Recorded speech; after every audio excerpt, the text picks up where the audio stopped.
Josh Hopping here, and I wanted to kind of share with you about a book. This is Red Earth, White Lies. This is Vine Deloria Jr.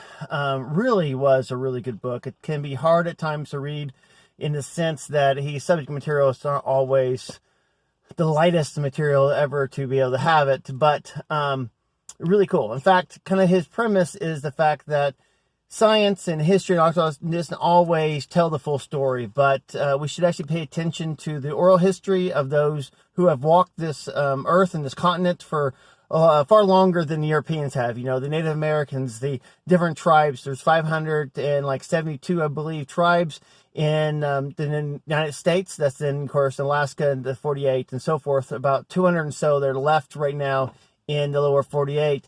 But we all have stories about how things come, and it's really, I think, important to kind of listen to those and how it plays out. Vine Deloria talks a lot about how science is kind of the academia world can sometimes prop itself up, that people come up with theories, and then they kind of go with those theories, even though maybe evidence shows up that is different. They kind of do it. They kind of explain it away as anomalies, and they kind of plan it. And which is one reason I'm kind of in this car here as I talk about this, because you know, modern science has brought us a lot of cool things. We like cars, we like, you know, central AC and that information, which is great. But there's also something that we lost in our soul, I think, when we kind of give up, when we try to explain away everything and not pay attention to it. And DeLorean really does kind of even pop out the part that, you know, the carbon dating sometimes can be misleading, or how volcanoes kind of can bring up and do things that, you know, we don't even think about it. The science might say it takes, you know, decades of thousands of billions of years to do, and it can be done soon. But the Native Americans have stories about what happened up in Seattle, what happened in, you know, Washington and the Dakotas and such, that actually ring true when you actually compare them to some of the different geography studies and places there. So, again, not always easy stuff to do it. I must admit that I may be predisposed to listening to the oral history of people. I remember walking in Glen Rose, Texas. There's a dinosaur park there with fossils, and you can see human footprints and dinosaur footprints. You can see all this kind of stuff there that a lot of times you don't hear people talking about.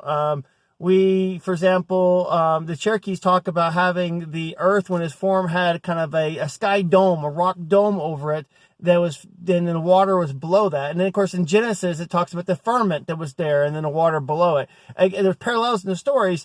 And I think if you look for science, you'd say, hey, what happened if there really was some kind of covering or firmament that kind of places that? And well, how would it change the barometric pressure? How would it change just the humidity in the places of the earth? Or what happens if the earth was straight on its axis instead of being tilted? Because we know that the earthquakes and stuff can tilt the earth. And so what about that? You know, these are questions that I know I've had, and, you know, I haven't really seen information out there that talks about that. And maybe they're out there, I just haven't seen it. I must admit there's a possibility. But I also think that we need to take into consideration some of the oral traditions of cultures around the world, not just in Native America. And this is what Vine Deloria is kind of arguing for. He's like, say, wait a minute, stop. Let's go back and look at it. For example, the Native Americans didn't kill off all of the great sloths and, you know, the marathon and stuff like that. I mean, there would be no way really for the amount of people and the technology that they had at the time to be able to drive these animals to extinct. There's something else was going on here. So let's stop, you know, sharing that false information and really start looking at where the facts are, and understanding that sometimes in history, we just don't know. A lot of things in history is clouded behind time, and that's okay. So anyway, again, challenging book to read, but I think an important book to read by a very important Native American author. So, anyway, pick it up, read it. It's interesting, and it does stretch you out.